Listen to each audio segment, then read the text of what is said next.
This is part 3 of 4 of a presentation I did on the awareness of mental health, how it affects the way we think, feel, and act.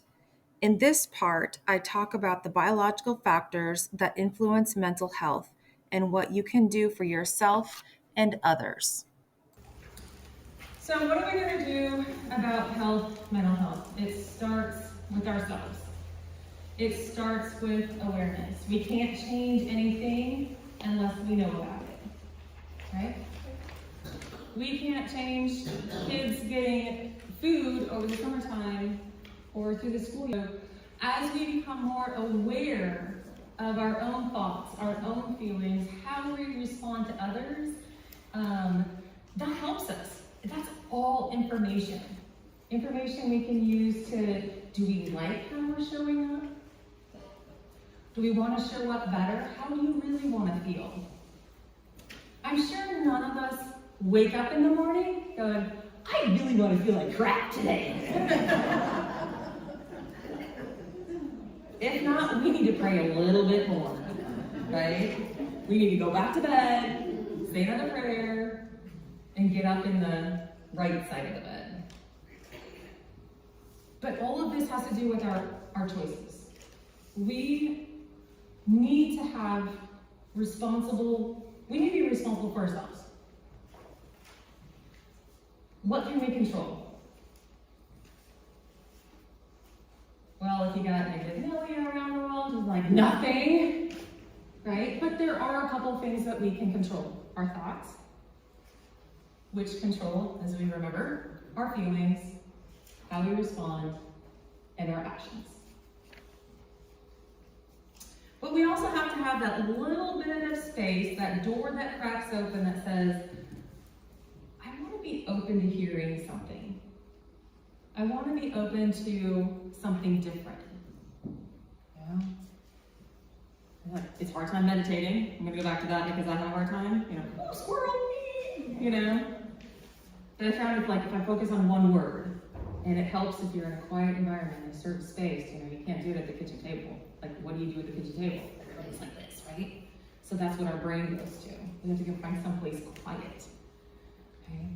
We have to catch ourselves when we're being mean, when we're being myselfy. We have to catch ourselves. Stop, time out. What was that? Do I really want to think that? Do I really want to feel that? Is that how I want to show up to the other person? No. So asking ourselves those questions. Are you willing to do something different? And so all of this, we can't really help anybody else unless we're willing to help ourselves. So we're gonna help ourselves so we can help other people, right? We have a lot of people in our lives that we want to help. So what do you see in the mirror?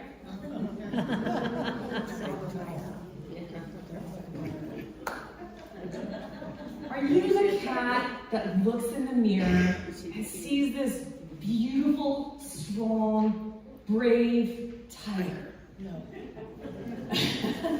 Some of us, not so much. Some days, we're like, yes, we're good. We can hit the world, I'm this brave tiger. I know I look really little, I look really cute, but I can do a roar, okay? I know that's a lion, but I don't know if there's a tiger. Sometimes we look in the mirror and we don't like what we see. But other people don't see what that person sees in the mirror. So we have to think about how we view other people. Do we see them? Which one do we see other people as? If we're the mirror looking back at them. Do we see people as tigers? Like they're brave, they can do it? Or do we see people as like they're just terrible? Do you take care of yourself? The interesting thing about mirrors and doing some of this is sometimes if you are the complaining person, watch what you're complaining about. Because oftentimes when we complain about somebody else doing something, it's actually what we don't like about ourselves.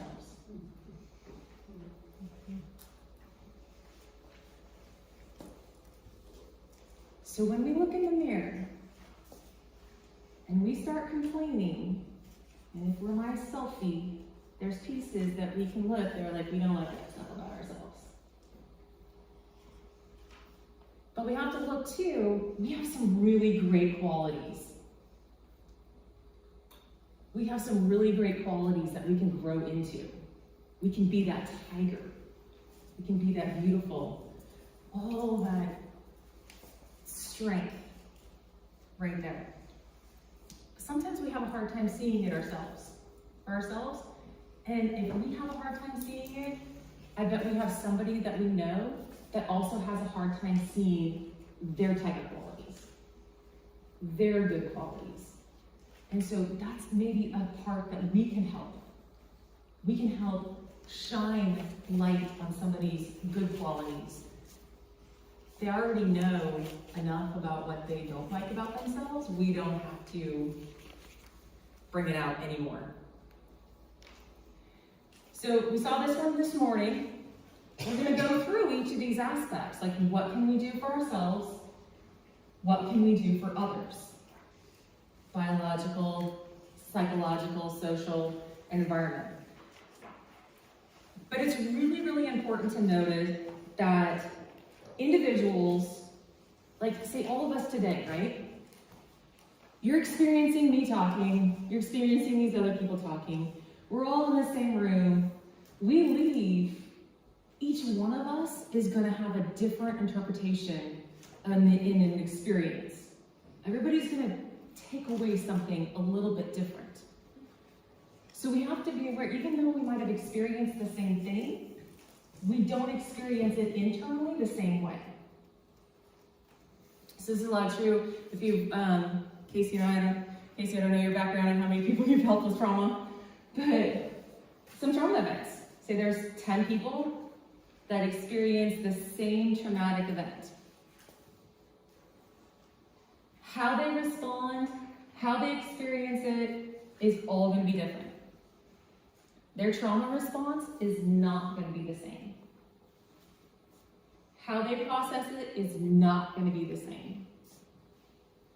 Some might process it quickly. Some people will bury it and try not to process it. But then if we know from this morning, it's going to come out in other ways. Mental health affects our physical health. Trauma stuff can come out in physical ailments with no explanation. So all of this, what can we do? What can we do? So let's start with biological. We all had food today, right? Yummy, yummy food. Thank you, RWs. Love when they cater. Okay, so for ourselves, what do we choose to eat? Well, today we had salad, we had sandwiches, we had soup, we had desserts, amazing food. So what do we put in our bodies every day? It depends on the day. It depends on how I'm feeling today. All of that stuff, right? So if we're trying to do healthy, what do you think you're going to get? A little healthier, right? You put crap in, you get crap out. All right, how many? Okay, farmer. Okay. Anybody else here? Like, okay, we're in a farm, we're rural, right? We all know. What happens if you put gas in a diesel engine? So good. What are you guys laughing? Why? It's not good. It's not good. Why not? It won't run then. And then you're done, right? It does. That's not the right fuel, okay? The same for our bodies, except our bodies are pretty adaptable, okay? Unless you have a major food allergy, our body, it's okay. whatever you put in it, I'll use it. But are some things better than others? Anybody have to try an elimination diet or cut something out of their diet for a little while? All right, like what? What's the main thing to cut out? Sugar. All right. How long does that last? Couple hours. The next snack. All right. Because you know what? I'm addicted to sugar. Yeah. So I gotta have that, right? Psychologically, I'm gonna say I have to have that. Anybody have a caffeine fix too? Oh, I'm starting. Ooh, it's the afternoon. The speaker's getting really boring. I'm getting tired. I need some caffeine. I need some sugar. Okay. Psychologically, we say to do it. Does our body say? Unless we're totally addicted and we cut it out, and then what happens? Withdrawal symptoms, right? Headache. And then you're like, oh crap, I can't live without it. If you eliminate it for enough time, if you can get through the first 2, 3, 4 days, then what happens? You're not dependent. You're not dependent, right? You got over the withdrawal symptoms, good for you. Okay? But to get lasting results, you need to kind of extend that out a little bit. If you're trying to figure out if you're allergic or have food intolerances, it takes 3 weeks, they say? 21 days to be off of it. The food you eat. What kind of food are you putting in your body? How does it affect you? How does sugar affect you? If you get rid of it for a while and you have it, what happens? Negative. You know exactly what sugar does to you. Right? So you choose. You choose the food you eat. Okay, that's yourself. You can choose it. How about others? How can you influence other people's food choices? In my house, they don't get it. We eat healthy. Good. It's not there. No, it's not. It's not there. So how many of you are the grocery shoppers in the house? Well, Me. I would never I try not to. I should say never, because never say never, because it happens. I do the grocery shopping. One, it saves a lot of money. And I only put in the food that I really want to, but then I also, don't go to the grocery store hungry. Don't make that mistake, right? Why? Because you get food that you don't think that you actually put in your cart. But you're responsible for the food that comes into the house if you're grocery shopping. If you don't want it in your house, you don't want to eat it, it doesn't come in. Great way to influence somebody's eating patterns. well, the door's not locked. They can go out. Or you know what, if you don't like it, go down the road. Go find your own. Yeah, go find your own. Okay, so that's one way. At my house, I wanted to influence my family to eat more vegetables. Anybody have anybody that had more vegetables? Yeah, or had some. Okay. Offer 2. So I started offering 2 choices. Okay. Guess what? They ate more vegetables. Believe it or not, they ate more vegetables by just having little tweaks like that. What about exercise? Same thing. How can you know yourself, do you feel better if you move? Your body is meant to move. If you inhibit moving for yourself, what happens? Stiff. Use it or lose it. Sluggish. You'll lose it. If you completely stop moving, you're dead. Because even if we might not be physically moving around, what moves around in our body all the time?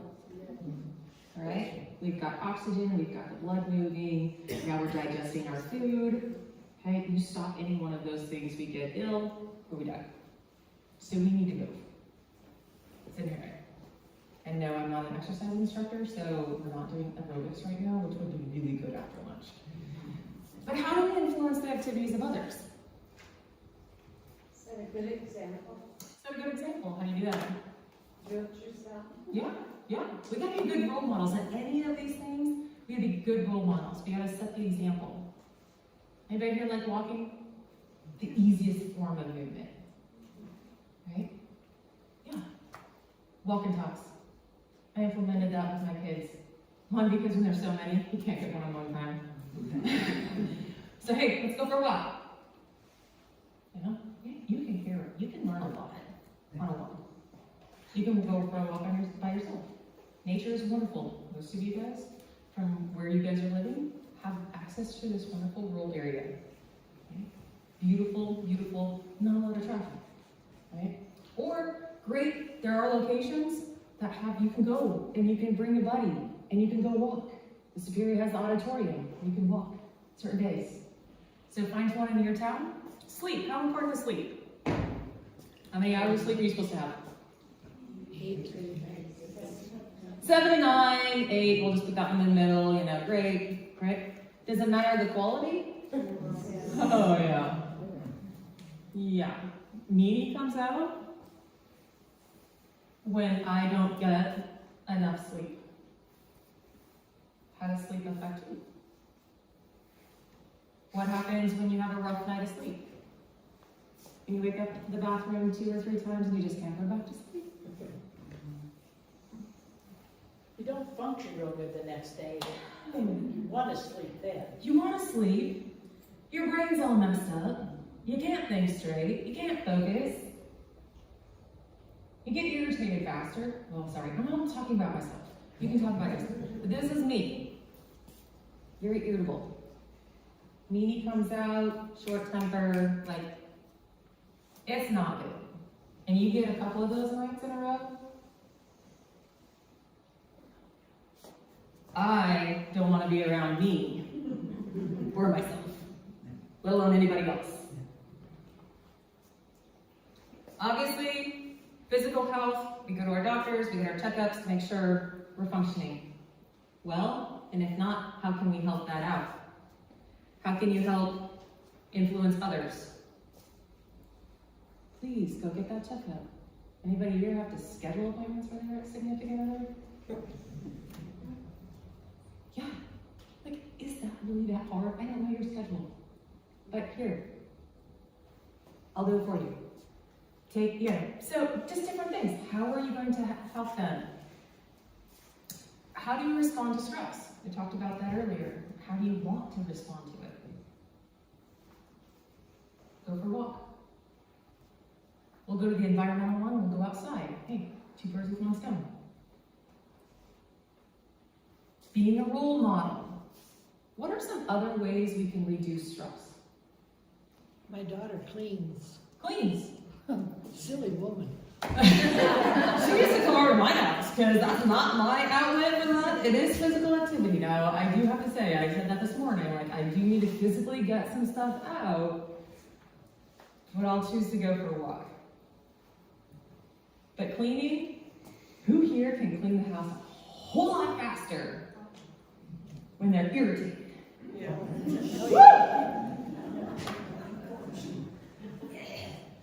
It gets deep cleaning. So there's some outlets. So things that we don't really want to do, we can get done a lot faster. Right? Well, for cleaning, let's just get everybody on board, right? Everybody take a run. Without breathing, I think it's underestimated. People, we just do it, right? It's automatic. We don't have to think about it. So of course we run a marathon, and I'm not running a marathon anytime soon. I'm not sure how many of you are. When we get that tightness, we need to breathe. That breathing, we get tight, everything just goes, we get wound up, emotions get tight, a little more irritable. I think Pastor was like, take a deep breath, right? And we have to teach others how to do that as well. When we see them start getting wound up and they're breathing from this part of our lungs and not for the whole area, you just kind of introduce this concept of like taking a deep breath, holding it, and then just letting it all out. Some people don't realize that's a thing and how much it can actually help. So if I don't have the bubbles at the train that's in my house, which I should know. For me, I live right by the railroad tracks, like it's at half mile or less. I know my house is here, it comes up from around here. I know when that is, so it's my own darn fault if I make it up there before it's done. But other times I'm coming home, I'm like, crap, I gotta get across. Take some deep breaths. Guess what? You can do that anytime. You always take you with you. You always have your breath with you.